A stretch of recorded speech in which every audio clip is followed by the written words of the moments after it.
Today is episode 6 of Dear Abigail, and we have Jared from Killhouse Text from Creeper. and Aaron from Vivid and Vulgar. Welcome to the show.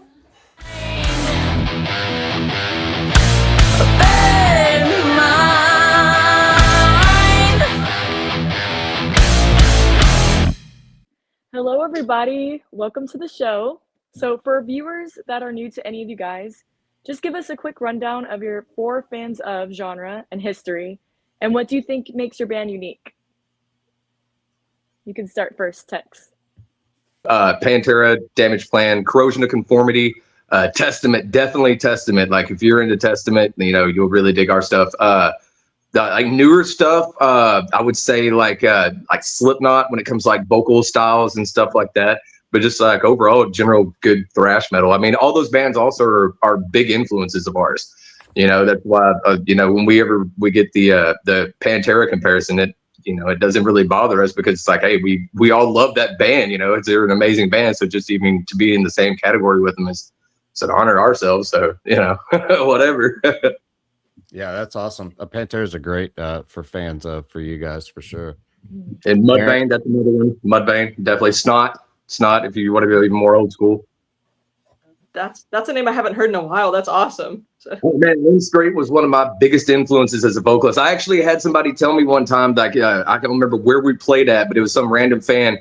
It was this dude that was around my age, but he came up and he's like, "Hey, man," he's like, "You guys are kick ass." He's like, "Dude, you got like a really hardcore Lynn Straight vibe to you." And I was like, "Oh my God, that's all. Thank you." I was like, nobody ever drops one of the Snot references, That's awesome. How about you, Aaron?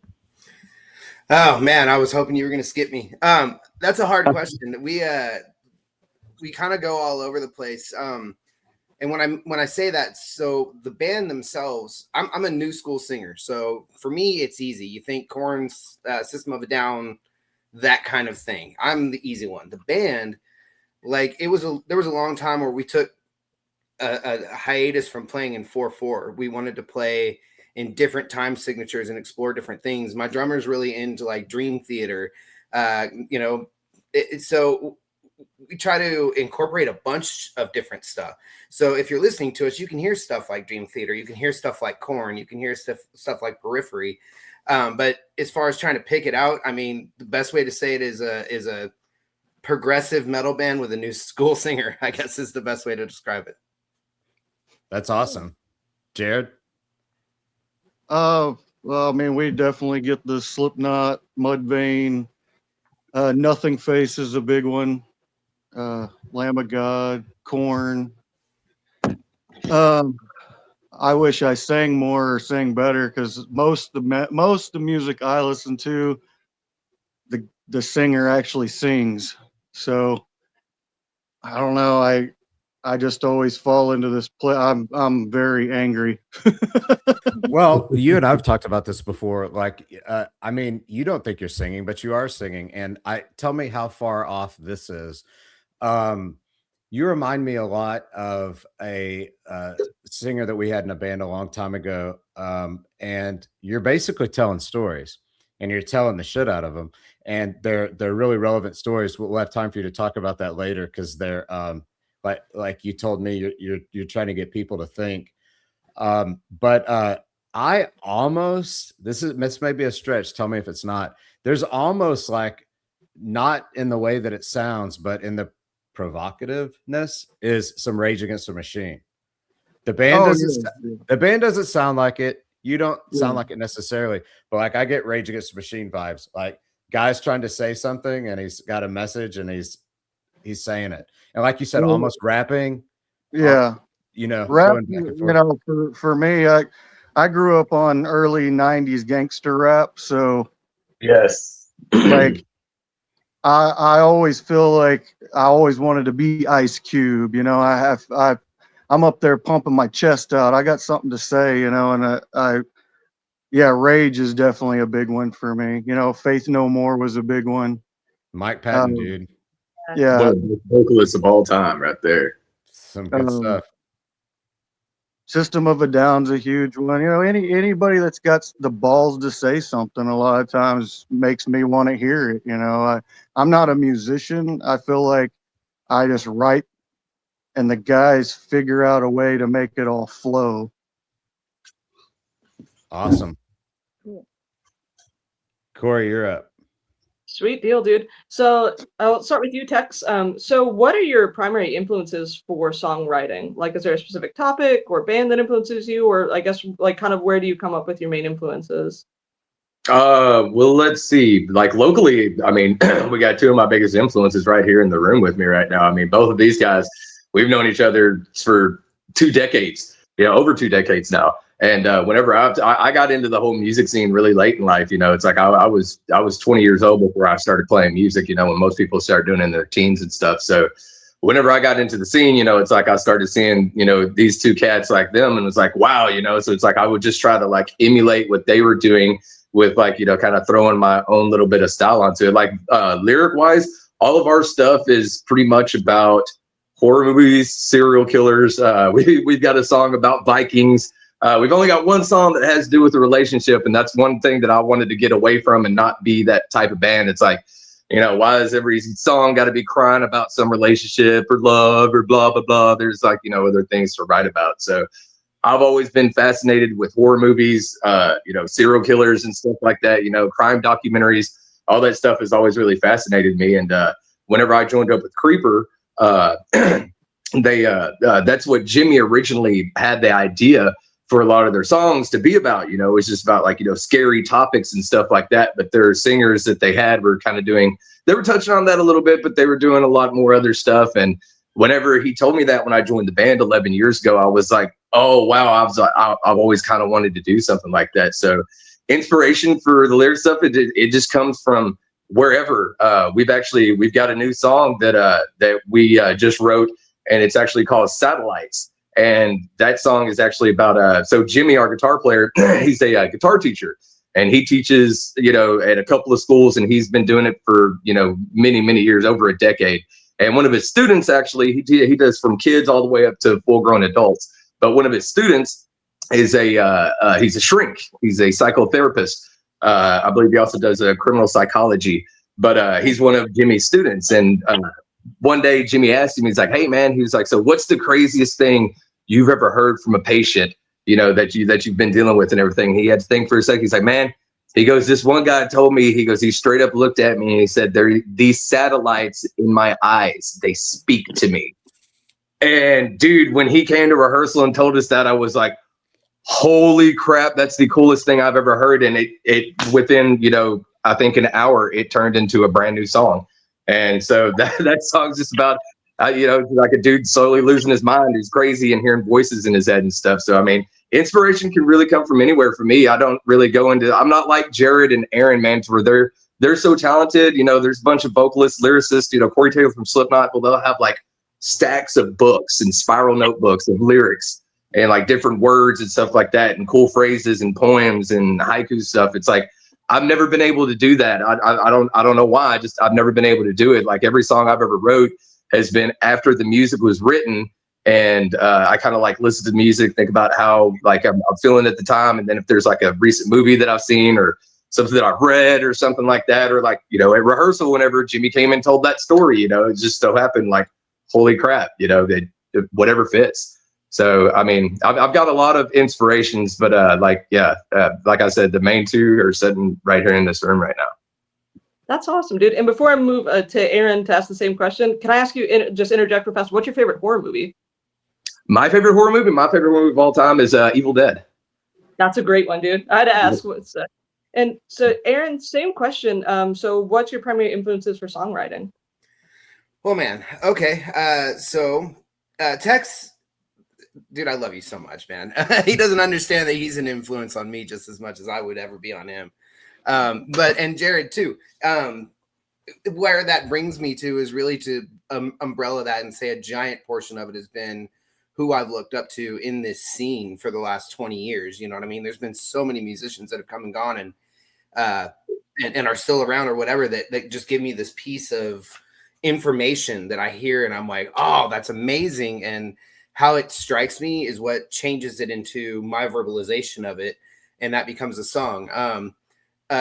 There's lots of different sides to me when I write music, a lot of times what I do, or when I write lyrics, a lot of times what I do is I just put on a candle and grab some stuff I'm not allowed to talk about and some beer, and I just sit in my room and have all the lights off, and I just chill, man, and let the music take me where it's going to take me. And that'll influence a lot for me on whether it's something that I want to write about that tells a story. Like a lot of them, like he said, is about horror, but it's a whole horror movie. It's got a beginning, a middle, and end, an antagonist, a protagonist, all of it. And then there's a flip side where it's not that I'm emo by any means, but where I remember being the little boy that used to hide in his closet from a really abusive father and listen to heavy metal, which I wasn't allowed to listen to because they were super Christian, and hearing people articulate that they are feeling the same kinds of feelings that I'm feeling. And it was the only thing that kept me going, look, I'm not alone.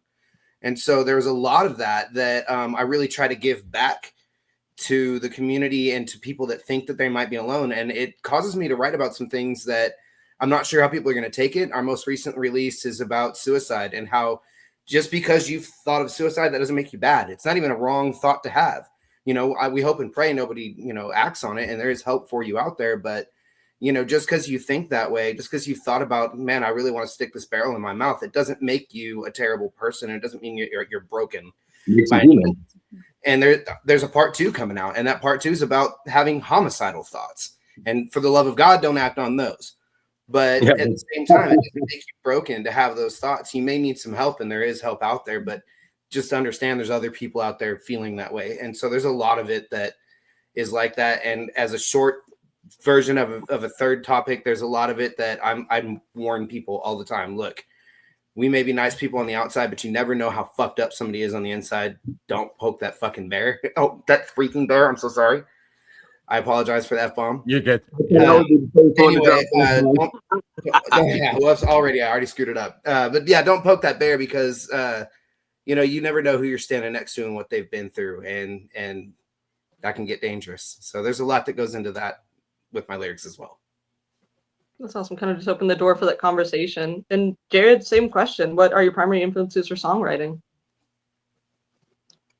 A lot of it's so much of a release for me. It's like I'm always fighting inside myself. So you'll always notice I never pick a side. I'm totally making you question everything because that's what I'm doing. So I almost feel like sometimes I'm just a news reporter. I'm the cheerleader for what's going on. Writing the story.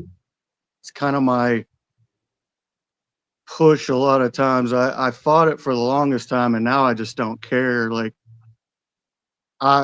comedy is such a part of what I do.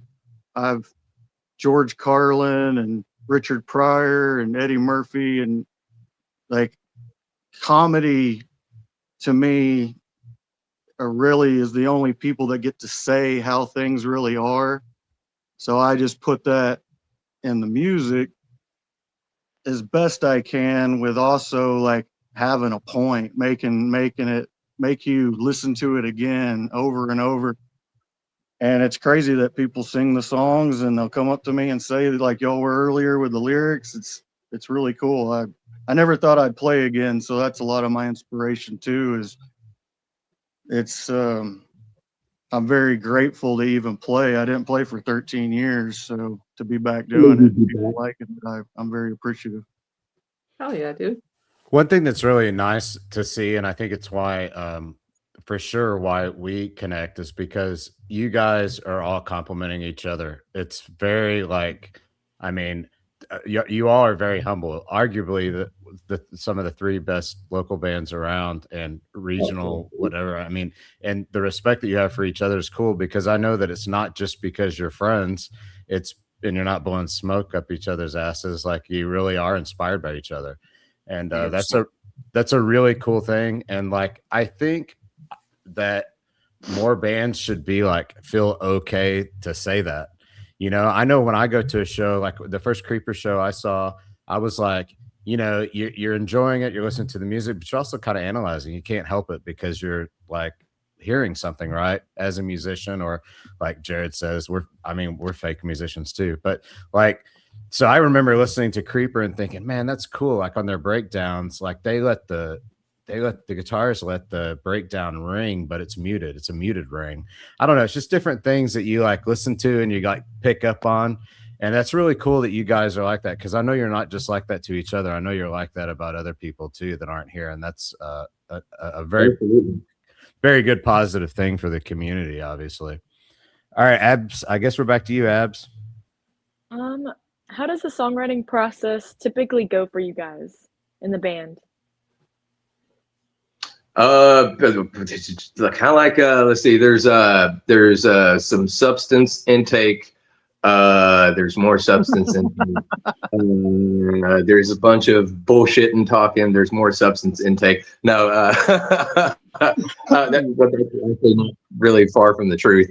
But it's yeah, somebody brings in like a riff or something like that, and like, just like, hey, this sounds really cool, and somebody does something like, oh, that's, kick ass. And, somebody else will do something. And like I said, I'm always normally the last one to come in. I've written one song in the band. I don't play an instrument, because I'm not a musician by any means. Like I said, I'm still in my musical pampers.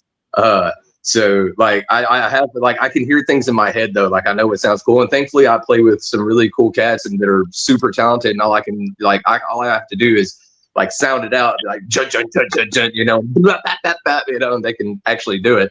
So it's kind of just a everybody together process. Somebody comes in with something like with that, like I was talking about that song Satellites. The guys had a couple of rehearsals where I wasn't there, and Paul, our other guitar player, he had a riff that he'd been working with and playing with, and they did it for 2 rehearsals. I came to rehearsal the next time, and the music was done. I sat there and listened to him play it a couple of times. It's like, dude, that's amazing.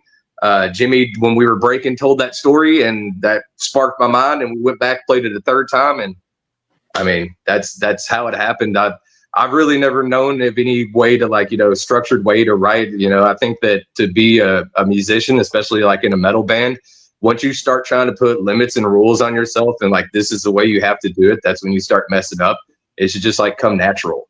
Just like kick back, have fun with your boys and, or your girls and whatnot. And, whatever comes out, and you go from there. So songwriting process so far, I mean, thankfully the bands I've been in has been really easy, because the last band I was in was pretty much the same way. And I've been around a lot of bands. I've gone to a lot of band rehearsals, like, both these guys and stuff. And it seems like we all kind of like work the same way, which is really kick ass, because I'm like, all right, I'm not the only one. Yeah. That's awesome. Aaron? Okay, so first of all, no swearing. Usually Selective swearing. Selective swearing. So really everybody in the band, myself, I'll come with an idea. The drummer, a lot of times he'll write something. A lot of times he'll write either a drum riff, and he's like, I'm writing this drum riff, but I also hear this on the guitar, and he can articulate that. My guitar player can pick that up. Or my bass player will come with a bass tab and look at the guitar player and be like, what can you write on top of this? So each one of us independently will bring in stuff. But once we bring it in and we decide as a band, okay, we like that, let's work on this. Our first goal is, how do we make this vivid and vulgar? What's going to change this and make it sound like not like anything else that's going on, at least locally? And of course, we don't want it to be, anything ripped off of anything. So we, have to manipulate and change it around. And that's really kind of where I thrive. I'm easy to sit back and listen to everybody playing and be like, hey, can you move this up a riff? A fret, and can you change? Actually, you're in that key and I hear you, but do a 5th or a 7th right here and see what that's like. Dale, can you throw, a double kick under this one spot? And they listen to me. And what's awesome about that is that they'll listen and they'll try, and they may not do what I was thinking, but they'll go, okay, now I hear what you want. So how can I write to that effect and make it what I want to do as well? And we do that until we have the entire song written. Once it's all done musically, then I record it and take it home. Like I said, sit in a room in the dark with a candle and try to figure out what that song is talking about. That's pretty much the process. Aaron, what is your musical background? Because you're talking time signatures and you're talking 5ths and 7ths. What is your musical background? Being in a lot of bands. I've been in bands since I was 14. I don't know if you guys would know off the top of your head what Sweet Adelines is, but Sweet Adelines is a chorus out of Dallas that became at least nationwide. I don't know enough about it to know if it's worldwide, but it's huge. And my grandmother was top in the DFW region, and so I learned a lot of vocal things from her, and watching her play the piano. My mother I would sing "Away in the Manger" at 3 years old, standing on a fireplace and make the family watch, and my mom would sing harmony. And so I remember sitting down with the Sublime album and going, okay, I can sing harmony to this, and teaching myself harmony. And it's really it's a bunch of self-taught stuff. I really pay attention when other people who are more learned than I am speak, and I thrive to learn. What are they talking about? I want to be able to talk about that too. So what are they speaking about right here? And then I just try to apply it, and that's really it. It's not a bunch of formal teaching at all. Yeah, because the thing is, and Tex, you and Jared both kind of dismiss yourself, which it's a great quality to be humble, right? And you say that you're not musicians, but you are musicians, and I can tell you from somebody that taught music for nearly 20 years and got 2 degrees in it, it actually can be completely paralyzing and can put something in a box and make it to where the creative process is almost impossible. Like the paralysis by analysis thing is real. Yeah. And so like I can where I can go sit in a I could go, I wouldn't last long now because I don't have the chops, but I could go sit in a big band and play a dance book of standards and whatever on my trumpet. I look at a guitar and I'm like, I mean, I know I started playing this for the first time when I was like 15, but like to get that to the level of and try to apply what I know about it, I mean, it's honestly like a level playing field. You can know all the theory in the world, but like how you apply it, it's funny because like our most popular songs are the simplest. Like, I mean, literally you would look at it, you would analyze it and you'd be like, I mean, this is the most like simple thing, whatever, but it's the most catchy. But I guess I just say that to say like, you can have all the theoretical knowledge in the world and like, it still doesn't matter. Like if you're not jamming or you're not. So, I mean, you guys are absolutely musicians because you're standing up there making music, damn good music. But Aaron, that caught my ear just because you're mentioning time signatures, especially when you said 5th and 7th. I was like, have you done any theory stuff or whatever? And you know, no, but both my drummer has a degree in it, and my guitar player spent a lot of time studying it. So when they speak, I pay attention and then just apply it really. See, my 2 guitar players start talking that stuff and they lose me. It's like they start, oh, this is a Phrygian and everything. And I'm going back and forth and I'm like, I have no clue what y'all are talking about. Yeah. Well, there's a lot of you're probably time that I spend going, I don't know how to tell you what I'm thinking of. Make it sound like this. And then I have to articulate it vocally. Yeah. And then they'll tell me, oh, that's a blah, blah. And I'm like, oh, great. I'm going to note that down in my notebook. And now I know that's a blah, blah from now on. Yeah, and you're probably better off for not knowing too much. I mean, honestly, but that's cool. Sorry, I didn't mean to hijack it. I think we're to Jared now on the whatever the original question was. Oh, how do you write music? Songwriting, yeah. Well, and that's kind of right back to what you say. You know, I live on the imperfection of the perfection. Like, I think that things aren't supposed to sound perfect. You know, metronomes drive me nuts. I don't want to sit there and hear somebody perform something so precise that it's not real anymore. And that's kind of can be a struggle when you're in the studio for sure. It is for me anyway. As far as writing, for me, I always hear little things. I might be at the gas pump and I'm hearing it click in a certain way. And then I'm always writing. I got tons of like books, composition books. I'm always I never write a full song. It's always little phrases or y'all hear little raps that I do. And then I'll kind of combine those together once I hear kind of where the direction of the music's going. So I know how aggressive or where it's kind of going. And then, I used to always, in my old bands, it was always me. And this is the first time where all 4 of us are very, very wanting to make sure that we put our piece in there. So everybody's writing. So now I just kind of wait till the guys have pretty much the skeleton of it down.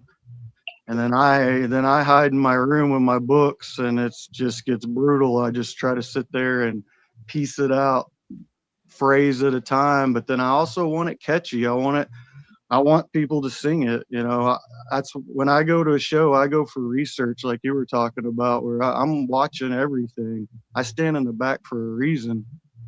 It's kind of part of the process of writing too, is, yeah, I've got to like it. I got to feel it in my heart, but I've got to make you like it too. And that's part of my process. And it can be rough sometimes. Your writing's always been very hook driven. That's one of the things that I've always been attracted to your writing style. It's like, it's so hooky. Like every song you can sing along to it. There's a hook to every one, man. Yeah. Thank you. That's really awesome. And I think, Jared, you talking about, you know, standing in the back. I think that, so live music, and I used to have teachers tell me this, and I didn't really get it until I started experiencing myself, but you don't really ever go to a live performance, whether it's going to watch some metal bands or it's going to see a symphony or something, which I don't do very often. I can count how many times I've been, but it changes you, right? Like you leave and you have some thoughts that you didn't have before about music, whether it's a beat that you liked, whether it's something that maybe somebody did something that you didn't like. Like you're like, oh shit, I don't want my amp to, I don't want to have all that buzzing going on. Or, you know, there's things, you take things away from it. That stage performance was really good. What was that guy playing, you know? And they're all like that. Even you go to an Italian restaurant and a jazz combo's playing or something, like, oh, this cat's pretty cool. He's up there playing a saxophone solo or something. And so when I was told that as a student, I was always like, yeah, you just want us to go to stuff and, you know, but going to live music, I mean, and there's people that don't do it. It's just a lost art of people going to watch music performed live because it's right there in their device. So I think that's something really strong I'm hearing from you guys. And then the other thing that I'm hearing is that, you know, a lot of times maybe the rhythm section or the guitar players, bass player, that there's they come up with a riff, and it's sort of, you write your lyrics to the riff, maybe directing some stuff like, hey, try this there, this there, which yeah, which I think is real. I think that's like how a lot of the processes go. Like that's definitely what we do. I think we got interviewed by somebody that was surprised by that, and I was kind of like, what do you mean? Like that's actually like how nearly all of this music is written. We do a few, like we're starting to do more adaptations of like Abby's pop music and basically making it rock. But for sure, our first EP was all riffs that were written before, and you know, she wrote lyrics to it while she was driving around and driving Meals for Wheels or Meals on Wheels. My boyfriend. Yeah. Okay, my question for this round is, and of course we all have our favorites and everything. We're not going to get anybody in trouble here, but what are some of the favorite venues that you've played, both locally, and I know you guys have been traveling a little bit too. Like I think Tex, didn't y'all go to Oklahoma not too long ago? Oh, yes, sir. Yes. What are some of your favorite venues? I mean, other than, and I mean, we all love the local places that we play or whatever, but just ones that stick out. Tex? Man, we just our last show when we played up in Lawton at the Railhead Saloon, man, that was my first time getting to play up there, and that place was absolutely awesome. I mean, it's got that hole in the wall kind of feel to it and everything. Then you walk in, they've got this big ass stage, and you know, they got the big speakers and stuff, and the sound is phenomenally good. I mean, so good. So I mean, and what's the lady's name? The owner, Miss Sue, Miss K. Miss K. Yeah, Miss K. I knew it was something short, so yeah, Miss K. There you go. Sorry about that, Miss K. But yeah, she was absolutely the most sweetest lady I've ever met in my life, man. It was a really cool experience, man. And that place was awesome. And the reason why I said that, because I mean, that's the last place we just played, but it was my first time playing there. Both of these cats have played there before. Jimmy, you know, my guitar player, him and his brother played there back in the day before I was ever, you know, around them or whatnot. So that was a really cool experience for me. That place was awesome. And dude, Lawton brought it, man. I mean, they brought it. The people that were there, that there was a good amount of people that showed up, and They were loud. They were loud and rowdy, and I was like, all right, this is pretty cool. Get some love from the Okies. Yeah, man. Heck yeah, and not too bad of a drive. Yeah, not at all. Not at all. It was only like 3 hours. So it was like, basically like driving from, DFW to Houston. Yeah. Yeah. Aaron, what you got? Oh man, if I had to name a favorite place to play ever, it would have been hands down Ridgely Theater. Just all the way. Can't even say anything bad about that place. And that's really a thing. And I don't know how appreciated this would be, but the Haltom Theater to me is the place to play right now that has that same feel that they did. That you're at home. You just go to see bands. You don't care who's playing. You just show up there because you feel home when you're there. So for me, the Haltom is huge. That's my favorite place. We have history at the Rail. That's a great place, but that's local. If we're not talking about local, say again? Where did we go, Tex? Recently, they had all the animals and stuff. Right on tip of the tongue. Down in San Marcos, yeah. Ragnar's in San Marcos was awesome. Star River is a great place to play. But yeah, like I said, if I had to pick one out of town place, it's going to be the Railhead, man. That place is just amazing. Yeah, that place is super kick-ass. Can I ask what kind of animals? Like, did they just like taxidermy or like live animals everywhere? No, live. They've got goats and sheep and pigs. And swans and stuff, or ducks or whatever. They had was it an alpaca or something like that? What it was an alpaca. Yeah, alpaca. Yeah, and whoa, it's really cool. I mean, it's out in the country, right? So it's like you're going down. You go through San Marcos and stuff, and you go through the outskirts, and you go across like the river and stuff, and you're going through the country. There's like nothing but fields everywhere, and then you take a right-hand turn down this rock road, and you're thinking Texas Chainsaw Massacre. Like the hell. Nice. And then there's a sign that's like right there on the right that says Ragnar as you pull in. And dude, it's like a compound. Like you pull up and there's this big gate that's like a metal gate that's opened up and you drive in and the driveway goes real long and they've got all these animals and cages and stuff everywhere. And like walking out, they got this huge outside stage and they got like, it looks like a biker bar. I mean, it's just this building that you walk in and they've got the bar right there. They got a stage inside. It was really, really cool. That was my first time playing that place too. Aaron's also, I believe. Yeah, it certainly was. It was like the feeling on From Dusk Till Dawn when they pull into the titty twister. Oh, the titty twister. Oh, wait, you can say titty twister. I can say titty twister anytime you want. Yeah, the titty twister. It was a good place. Just say nipple. I for sure locally the Haltom goes without saying for sure. Man. Locally too, yeah. And I'll tell you, I mean, that's probably Chad. A great dude, great place, great people always there. And man, the main stage, I mean, the side stage is what it is. It's cool, like house party vibes, but like the main stage, I mean, it just sounds good. The monitor mix is usually spot on and it just sounds great out there. I've never been to the Haltom and not liked what was going on there. Jared, how about you? It's not open anymore, but Dirty Dog on 6th Street in Austin's got to be for me. I mean, I've did some crazy stuff and seen some crazy shows at that place. And when 6th Street was okay to walk around, you didn't even have to really pay to get in because it's right on the street. So you could see, I've seen so many bands that now play in front of hundreds of thousands of people at festivals in that small little club. I also played a really cool show in this place in Missouri called Donna's Ice House. And it was on the water. And so the pit was people on inner tubes. Oh, that is freaking awesome. So like, everybody's kind of camping around this water and then all the kids and everybody are on inner tubes. And then I started a huge mud fight. So it was fun. That was in Missouri, you said? Yeah, I was in the middle of nowhere in the woods. I think it was like Springfield, Missouri or something. We were on a little tour. It was when I was in Lab Rat. That's awesome. And what was it called again? It was called Donna's Ice House. And this lady, Donna, owned it. and it was like a trailer on the water with a stage. That's awesome. There actually is supposed to be there's a place up there that some of our friends ever felt. It's kind of like psychedelic metal is their vibe.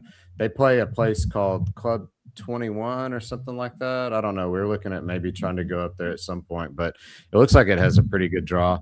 Talking about 6th Street in Austin. So when I have overnights there and we stay, that's over like 14 or 15 hours, they put us downtown in a hotel right near 6th Street.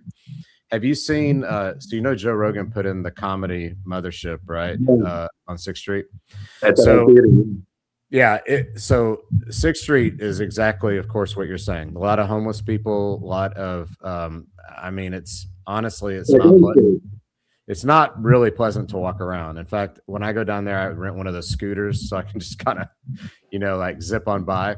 But a lot of the bars have signs up and they're really pushing Joe Rogan with his influence to, hey man, 6th Street used to be really awesome. Will you do something about it? You can. I mean, there's signs up that like say, you know, kind of being provocative. And yeah, Austin's definitely a scene that needs to be rebuilt because 6th Street totally could be. I mean, obviously you got to have investors and stuff. You got to have some people clean some stuff out. But, you know, and, you know, I feel bad for the people that are in that situation that are out there. But there are places that they can go and hopefully they can get some leadership down there that'll help that out. Because deep element, man. Yeah. It's sad to see it because you know, I mean, and I think Zymer does a great job of like doing advocacy for Deep Ellum, but it is like it's hard down there. Like it's hard to park, it's hard to do anything, you know, and then like inevitably people don't go and they'll cite safety as a reason, you know. And I don't know, I haven't had any issues down there, but I mean, you know, I think it doesn't. It needs something, and the cops blocking off the streets, I don't think is the answer because that was terrible. Necessary tickets. Yeah. The price skyrocketed down there too. I would say within the last 15 years, Ellen became so exponentially expensive too. Yeah. So it's like a comedy of errors. Behind Reno's now, $25 freaking. I remember back in the day when you go behind Reno's in that little parking lot and they had the big wooden board with little slots in it and you stick a $5 bill in and you fold it up real small. You guys remember, you two remember, and you stick it in that hole and you had the little thing that you on the chain, you push the $5 bill through. That's what it used to cost to park back in the day. Yeah. And now you got to pay $25 and it's all digital. Yeah, you got to get your phone out. If I had the power, it off after powerful, I would make sure that bands never had to pay to park. Yeah. Thank you. Yes. If you're playing at the venue, you don't pay to park. Give me a pass so I can park somewhere. Yeah. Right. We just have Dalton move the car every 5 minutes. Yeah. The merch guy. We played down at Reno's a couple of months ago, and Jimmy, our guitar player, he parked over on the street for at a meter. But after the show was over, it was like 2:00 in the morning.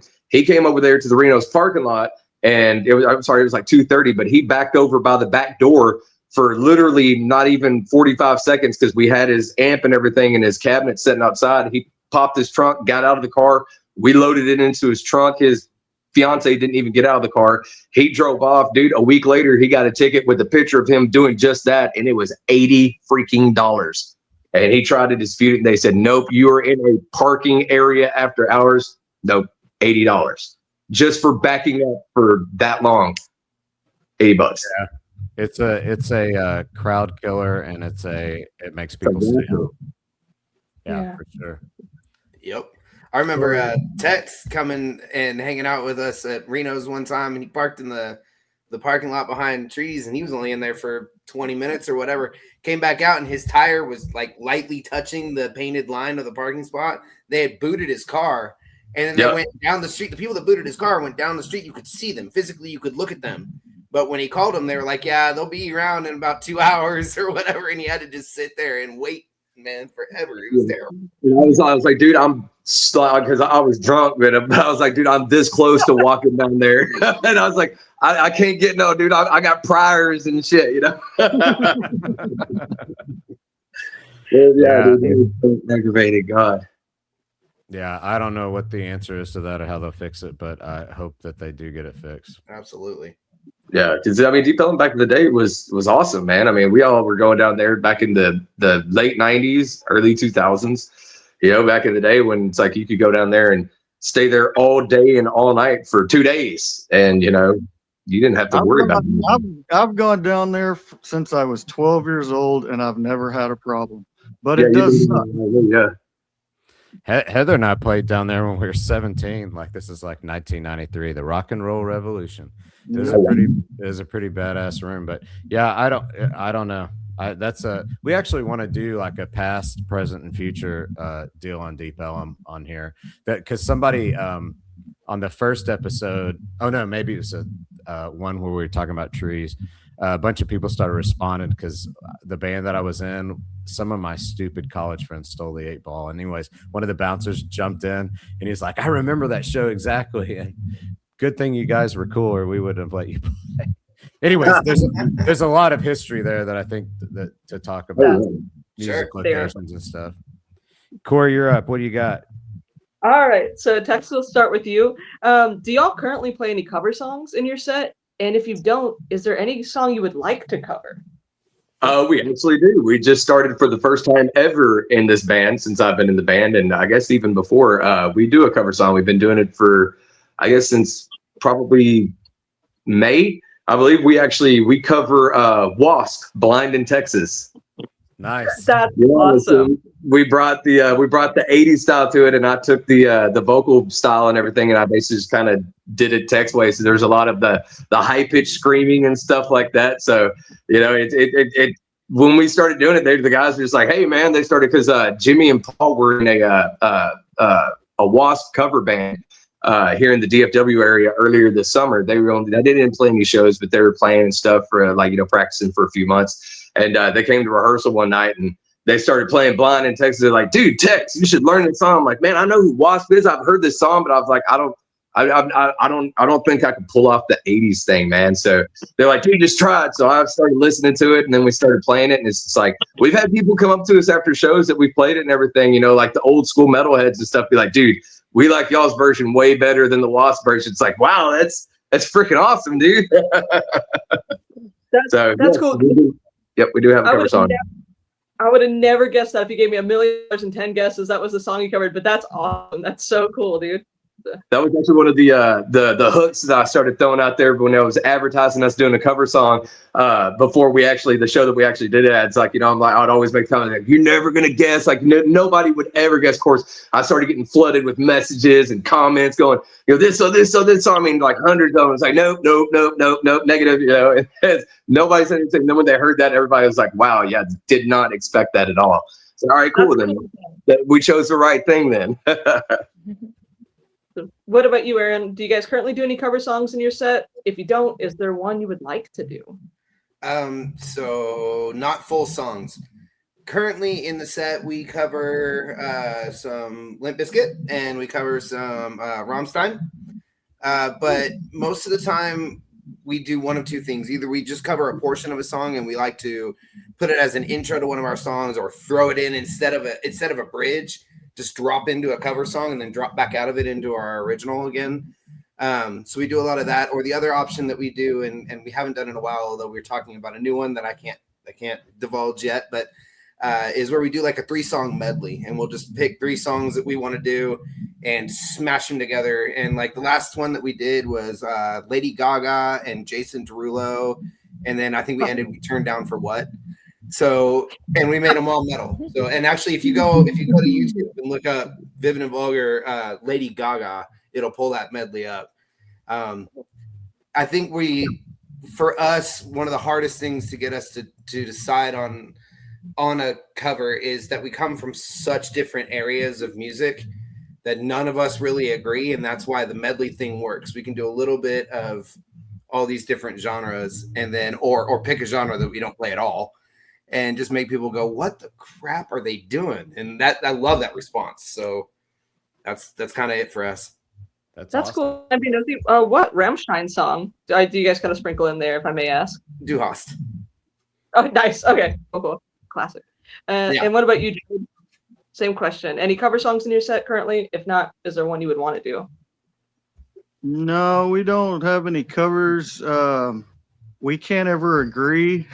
So, but I would love, I have a bunch of them I'd like to do, but I think it'd be really fun to do Lisa Loeb's Stay.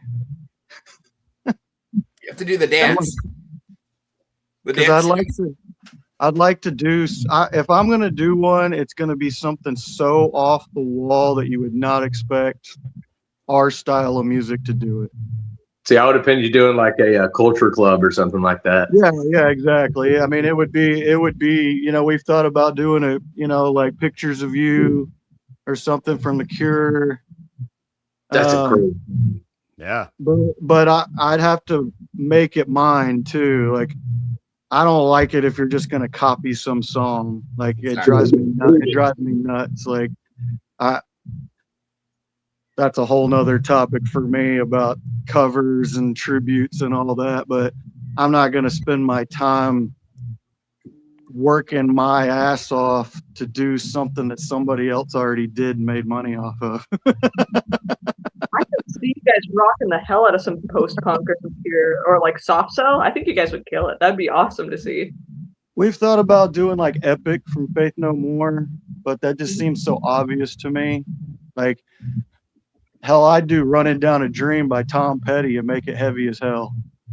Yeah, there's so much there's so much good music out there, and the music really sort of transcends the original genre. You know, I mean, you've seen that with several things lately in the past few years. Hey, man, what about Rick Astley? Never Gonna Let You Down. Never gonna keep rolling. I thought about even like Take on Me from Aha or something. Oh, no, that's for real good. I was joking about the Rick Astley thing. That could go, you know, because there was that meme. But no, that's awesome. It's funny because so you say it's hard to agree. We talked about this tonight at our Christmas party. Like, I'm actually now the only dude and with 4 other chicks. So we're trying to agree on some cover songs. But Heather's loves Lady Gaga, and she's kind of in, you know, an old Madonna streak or whatever. And you know, I don't know what we're gonna. And then I brought up today that you know, No Doubt is coming back. They're doing a residency in Vegas. I mean, I like some of that stuff. I'll admit to it. I typically like it. When they were like a punk thrash, they were kick ass, dude. Yeah, for sure. All right, where are we at? Abby, I think you're up with 2026. What goals do you guys have for your band in 2026? Touring. Absolutely touring. Getting out on the road and getting out of the DFW area and getting, like, you know, and out of Texas. I mean, we're playing a lot of shows out of the DFW area, but getting out on the road. Now that we've hooked up with No Life Till Metal Records, and we've got our manager, Carcass John Fossum. He's been a staple in the music scene for a very, very long time. He's got all different kinds of connections. I mean, the dude's kind of like he's a local legend when it comes to like just the in and outs and knowing people. So we've got him working with us. He just went earlier this year. He was on tour with legendary Pentagram. He was their tour manager and everything. And while he was out on tour with them, ended up hooking up with their booking agent and everything, and touring agent who he gave our album to and everything, and gave it to a bunch of these clubs that they went to. So they all made connections during that time. And yeah, that's our main goal in 2026 is getting out on the road, promoting this album that we dropped last year. We've actually already got 4 songs for the next album already written. So during that time, 2026 is going to be hopefully playing more shows with these cats right here, and getting out on the road and doing some more recording and trying to bring the madness and the creeper smoke to the U.S. and to the world, and having fun doing it. That's awesome. Oh, yeah, man. What about you, Aaron? All right. 2026 for us, I think we're in a position where we really just want more of our music out. We haven't put enough out as a band. We've been around for a long time, trying to get it to where we wanted it, and now we finally have it. I think where we want it to be as the band and the music and the way it's flowing. So more music videos, a lot of time in the studio. And then the other thing definitely is making connections, and we're making amazing connections already at the end here of 2025 for 2026. We've got 3 national shows lined up with 3 different booking agencies. And so just getting ourselves in a position where we're playing with a lot of nationals through a lot of different agencies, and our names are getting paid attention to. And then, like he said, a little bit of touring. As far as touring for us, more of a weekend warrior thing for 2026, I think, is our goal. So a little bit around Texas. I think Louisiana got brought up at one time. Definitely Oklahoma. I would go as far north as Missouri, but the thing is, until we have the money to do the whole let's take off some time from work, we want to do the leave on Friday, come home on Sunday thing. So where do you go? And I think that bounces us up and down. And if we're able to do it by hooking up with like TLP and Third String and all these other places that we've been hooking up with these national shows, if we can show up in Oklahoma or Missouri or Louisiana and be support headline for a national band, then we can get a lot of word out as quickly as possible. And so with the music releases and the studio time and the videos and so forth, hopefully those will kind of coincide, and we'll get a little bit of recognition in other places. And so our 2027 can look more like, let's get our band on the road. That's awesome. Kudos on the new video, by the way, dude. Yeah. Yeah, Amazing. we're gonna give you guys a chance to plug all that stuff because that video is awesome. And wow, yeah, really great stuff. I mean, all 3 of you guys your bands are like breaking right now. Like they really are. Like the shows that you're getting. I know Jared, you and I talked about those shows, and I mean it's incredible. Tell us what Killhouse 2026 looks like. Same as these guys. We've got a lot coming out here pretty soon. We're in the middle of making stuff. We have a brand new guitar player, so the writing process with him is kind of starting, and he lives down in Austin, so starting to learn how to do some remote recording and us doing some YouTubing back and forth or Zooming, and it's all kind of new to me because I'm used to all being in a room and writing. So learning some new techniques there, but videos, Justin's got stuff with us we're working on. And then touring is a big one. We're going to have some announcements on that pretty soon. We got an RV and a trailer. Hell yeah.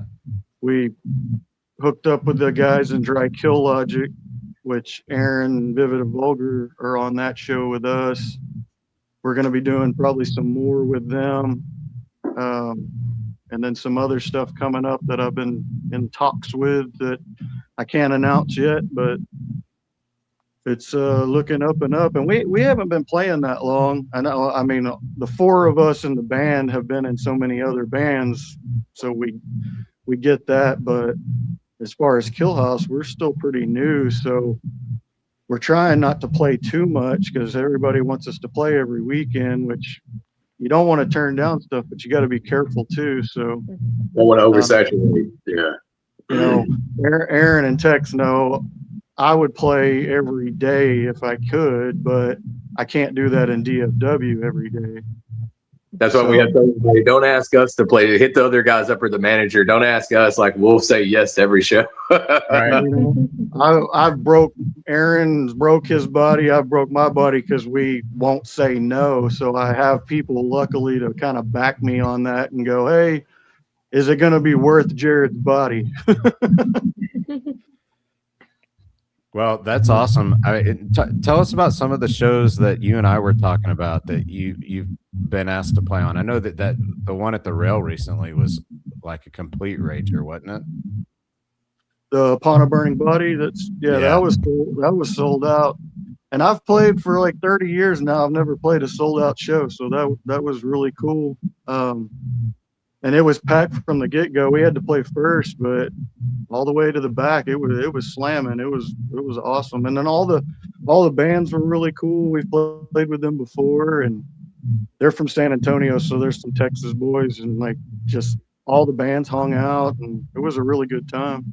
I got to tell you, from being in Killhouse, I wouldn't do this if it wasn't fun. And every time we've played so far, it's been a blast. The response has been amazing. Yeah, a sold out show. I mean, it's almost like who cares what order you play in, right? Like if you're playing for a full house, No shit. even if it, I mean, y'all bring a great crowd anyways, but like even like to play for other people's fans, cross pollinate. I mean, Yeah, for sure. And that's, we play weird shows. Well, we played with Twisted. We'll play rap shows. I like that stuff. I like to stick out. I'll be on your death metal show. I don't care. yeah. I mean, that's how we were. Like we've sort of fit in different places. Well, we're certainly like not, we play on shows that we're the odd ones genre wise, but I think that it's cool, and I think actually you get, there's a broader appeal. You get some death metal people listening to some hard rock. You get some hard rock people listening to death metal. I mean, that's how I got into it. Well, I like so many different kinds of music. My favorite tour was Family Values Tour, just because you got Ice Cube, Rammstein, Korn. I mean, yeah, Orgy, Limp Bizkit. I don't want to go to something that's 10 bands that I can't read their name on the flyer and they all sound the same. Yeah. Yeah. Eclectic. Well, you end up going outside a lot, Why's your name on the flyer? I can't read it. Yeah. Well, one of them recently had a translation under each name, which I appreciated, at least being able to read the name. I saw one the other day that. Have you noticed that a lot of those bands are actually putting the name, like the actual name, like in print underneath and print? Yeah, I'm like, why didn't you dudes do that like a long time ago, man? It's like you said they're trying to decipher it and everything. It's like one of those magic eyes from back in the 90s. Like you hold it real close and you slowly pull it away. It hurts my head trying to figure it out. Sure. I'll make flyers for bands or logo, whatever. I'll do it for free. I don't care. I don't do any music for money. But I won't make your flyer if I can't read your band name. Like I just don't get it. Why are you even wasting my time? Yeah. Yeah, it's pretty nuts for sure. I get it. It's like a cool thing or whatever, but at least put it in print underneath it so we can tell each other, hey, that band was really cool. But I can't tell who it is.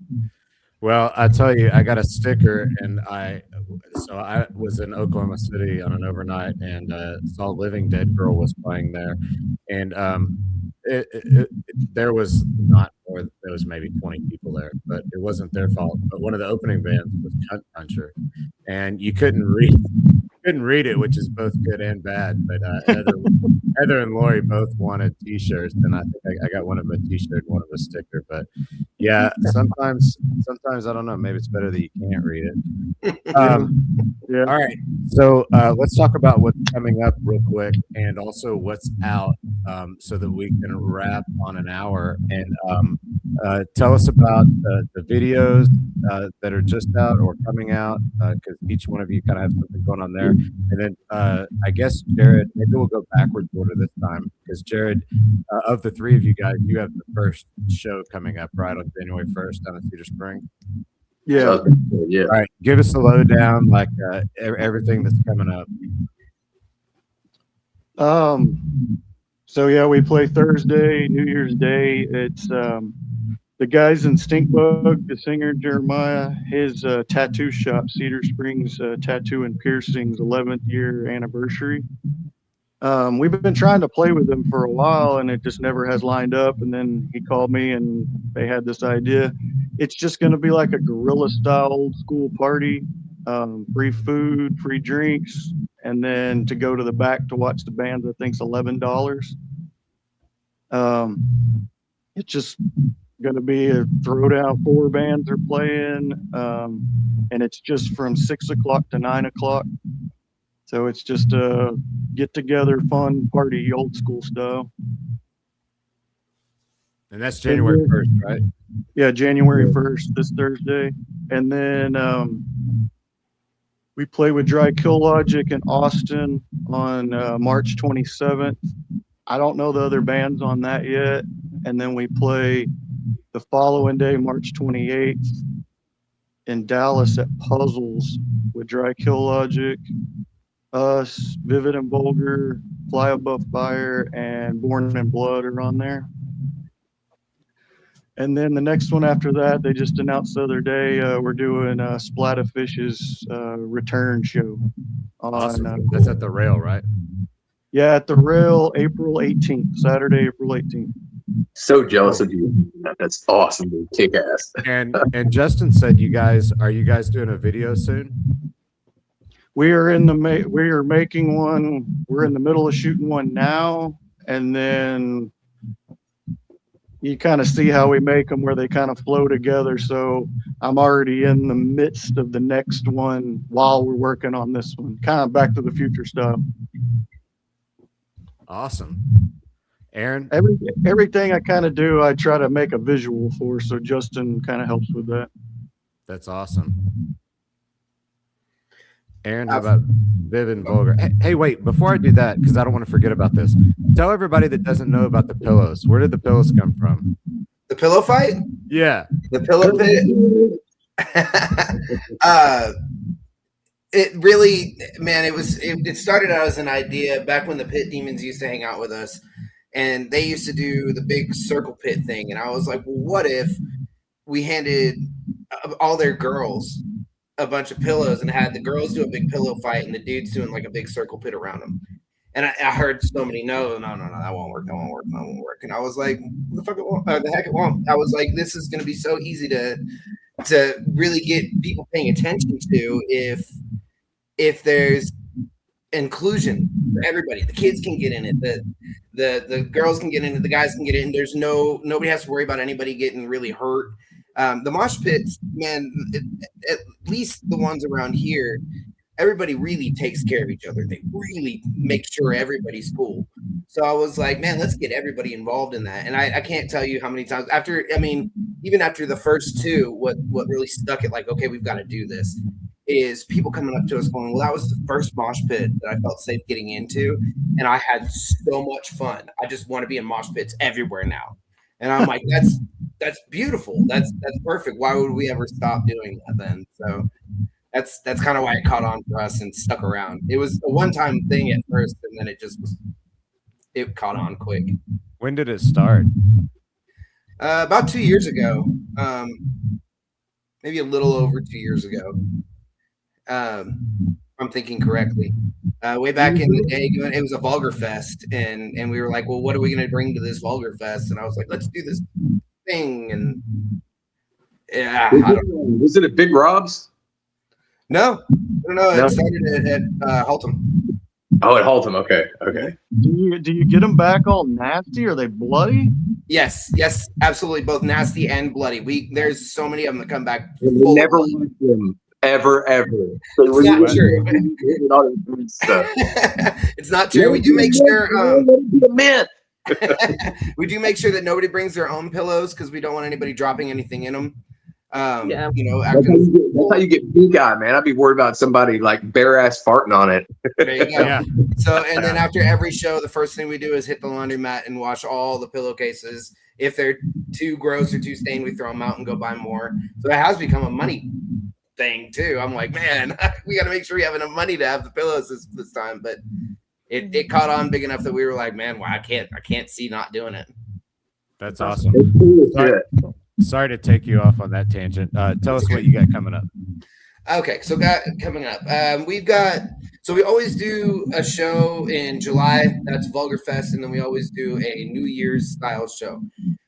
We tend to not do it on New Year's or New Year's Eve because number one, all the drunk drivers, nobody wants to go out. I see that a lot.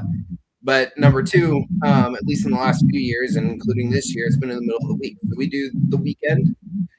So January 3rd, we got the New Year's Eve. It's the New Year's Bloodbath. And it's usually between 10 and 15 bands. This time we got 13. Born in Blood's going to headline our main stage, and Dreadland our side stage. After that, we got March 5th is A Killer's Confession, which is some of the guys from Mushroom Head and their own band. And that's going to be on the side stage at Haltom. So it's going to have that party feel, but with a national band. So it's going to sell out pretty quick. I do have tickets for that if you want to hit me up. After that is the 28th with Jared and Killhouse and Born in Blood and all those. He was talking about that with the Dry Kill Logic show. And then in May, we got the 6th, which is at Club Dada with Infected Rain. I'm a huge Infected Rain fan. So landing that show was, like I was talking about, making connections. I was blown away when they said yes to that. So super stoked. And I got tickets for all those shows if anybody ever wants to hit me up and get some tickets. But we you don't. Said Infectious Grooves, right? Say again? You said Infectious Grooves, right? No, Infected Rain. Oh, okay. Gotcha. Infectious Grooves is awesome too. Yeah, but yeah, for sure. But that's the connections we were trying to make, and they've been working out. We've got a few other, I guess, lines in the water to see if we can connect with some other nationals. Normally, we just do our 2 major shows, and then we'll connect with 1 or 2 others when people ask us, hey, do you want to come do the show? So again, like we were talking about earlier, we don't oversaturate. But this year it just all fell into place, and that's why our goals in 2026 are let's make more of these connections, and let's make 2027 huge by making 2026 a staircase for us. We do have other videos coming out. That one that we just dropped is on YouTube and on all streaming platforms. That's Final Breath, part 2 of it, Missing Pieces. That's where we get into the homicidal stuff, and that's that'll be dropping before too long. We're working on that with Justin and Dreadscope Films as well. Man, if anybody needs videos done, Dreadscope Films, it's an awesome place to get them done. So yeah, and then heading back into session works to finish up some songs and hopefully dropping those by the end of the year as well. Awesome. Yeah, shout out to Justin for sure. He did our first 2 videos. We're gonna be doing some more work with him too. He's the man. Absolutely is. Tex. Real quick, both of you guys, drop y'all's YouTube channel links. Like, go ahead and promote those real quick. Y'all didn't say those. Well, and send them to me too. Like after we get off this, DM me all the links you want in the description. Like, how can we find you guys on YouTube? Just go to Vivid and Vulgar. Vivid and Vulgar. Look for the main channel, click that, and there's all our videos. Killhouse. Same, yeah, Killhouse. All right. This is, y'all see, they got the cool names. Like, we had to do Creeper USA because there's that lame ass British band, bunch of wankers, who ended up jacking our name and stuff. Fun. So it's like we're still Creeper, but we have to, like, on some things online, just to be able to, for people to find us, we have to do like Creeper USA, because they got somewhat popular, even though they're from the UK, but they got signed by Roadrunner UK a few years back, and they had some hackers where it's like every time we try to post something, video or anything, it would automatically redirect people to their page. So yeah, that was not fun. Hey, but, just to piggyback off that for you, Tex. So if you guys look up Creeper USA and you're not finding what you're looking for, also type in just Creeper, despite all of that. Because, like, if you want to watch the new video that they dropped, Creeper USA all day. But if you want to watch the new video in full length, you have to put in Creeper, and then the name of the video, which is White Devil, and then full length. But if you put in Creeper USA, you cannot find the video. No way. Yeah, that's what happened to me. I had to find it. Downstairs. Thank you guys for telling me that. Yeah, we had absolutely no clue. There's been a lot of algorithm stuff, like we were talking about earlier, since YouTube's changed and everything. I mean, it's nuts. We didn't experience this when we put up last year, when we put up The River. It was before all this stuff went down, and it's like, if that would have been put up now with the subject matter, and you've got the insinuated kids in the back of cars that are wrapped up in trash bags and stuff and being thrown over bridges, it's like we probably be going through this same thing right now. Yeah. I mean, yeah, but yeah, that's so. Thank you for letting me know that. I had no clue. So Absolutely. It was weird. I didn't expect that at all. But yeah, I had to just type in Creeper. But speaking of videos, Jessica was awesome, unbelievable. Yes, That was her first acting experience. That's crazy. That was pretty much everybody's first time in that video. That was everybody's first time acting experience. Every single person. Yep, they did great. Yeah, they did. Everybody did amazing. I mean, they brought the vibe to the song that we wanted.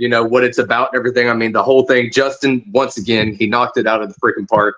Like they said, I mean, he's actually, all 3 of our bands. He's done all of our videos. He's done videos for all of us, and he's just the dude's phenomenal. You want any work done, Treadscope Films is definitely the way to go. Definitely the way to go.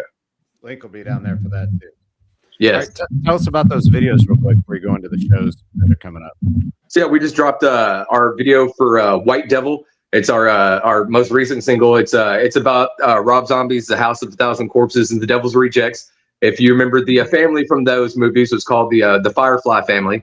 And I actually wrote the song 2 years before 3 from Hell came out, when it was originally written and everything. It just now got, recorded and released. That's how long it's been in the works and whatnot. We've been playing it live for a long time. But yeah, Justin, he filmed the video. It goes right along with what, those movies are about and everything. Just the old school kind of slasher, B horror movie type deal, set out in the sticks. And yeah, really cool stuff. And he hit it out of the park. It's we released it about, I think 11 days ago. It's doing pretty good. There's 2 versions of it. So there's the full length 12-minute version, which is actually a short film. It's got like a story plot to it, the whole 9 yards. Jessica is in it. Star Daniels from local scene. She's done a lot of promotion work with everybody. She's in it. Who's some other people that were in it? I can't remember his name. Ezekiel, I think his name, something like that. But anyways, really, Hellbent Diana. She's also, she plays Mama. She was really good. But we did that. We dropped that about almost 2 weeks ago. He also did our other music video. The first one that we released and we dropped on our page is called The River. That one's about Wayne Williams and the Atlanta child murders back in the late 70s. And that actually right now it's trending pretty good. It's we've got 22,000 views, I believe, and it's been a year and 1 month.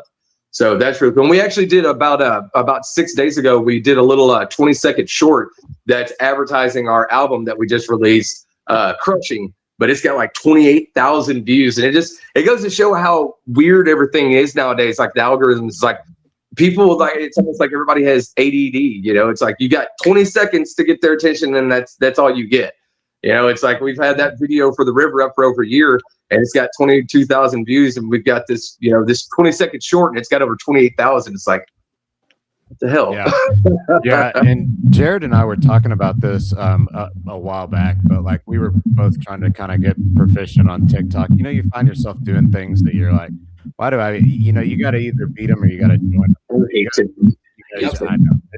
It's unfortunately kind of a necessary evil, but not as much as some of the other stuff. But, on YouTube, if you're watching this video right now, go and comment on these new videos for all of these bands that have out, because commenting and just liking is fine, but it doesn't push the interaction. So YouTube's going to push it out to more people if you leave a comment, and then the band will respond back, and that interaction gives points. And it's really the only way that a band can kind of, do it yourself type thing to get the algorithm to push it out. So you may not think it matters if you're watching this, but leave a comment on the videos, and that interaction absolutely 100% will push that to more people. And another tip for everybody out there that's watching right now and everything, that also helps bands out and whatnot. Whenever you watch the video, when you're showing it to your friends, make sure that you pull it up on their device, like via their cell phone, their computer, their TV, because views only count by the IP address. You can watch you can watch the video on your phone 100 times and it's not going to count as 100 views. If that were the case, every single person that posted videos on YouTube would have hundreds of thousands and millions of views, because there's programs you could download that just play it and repeat over and over and over. It goes by the IP address. So if you're showing it to somebody, send it as a link, or be like, hey, let me grab your phone real quick, type it in on YouTube, hand it to them, be like, here you go, watch it, because that counts as a new view. Also have them subscribe. All these things you wouldn't think are a big deal, but they just look at this shit now, They look at like how many views do they have, how many subscribers do they have, do they post a lot? It's like it's a necessary evil, like you said, James. Yeah, for sure. Well, guys, wait, talk about your shows coming up. Anything that Aaron didn't cover? I know you are playing a lot. We're playing this coming Saturday for the New Year's Bloodbath with Vivid and Vulgar and Dreadland, Swarm, just a hell of a lot of bands, like bands that we've all been friends with for a long time. Local scene is some of the best that you can find in the scene. We weren't able to get they're just Jack- really badass, and it's like, you know, they were too busy, so it's like, man, we're gonna have to wait till next time to get them cats to play with all of us. Jackson's band's playing the Yes, that Arlington is School them of also. Music Yes. All Stars.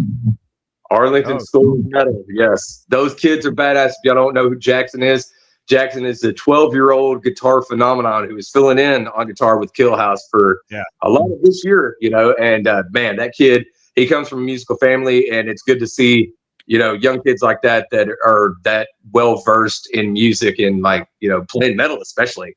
You know, it's like they could be out there going, oh, I'm going to listen to Halsey or whoever the hell's popular now. But they're like, no, let me listen to some Metallica or Iron Maiden or something like that. Yeah, Jackson's bomb, man. He is. Yeah. Super good.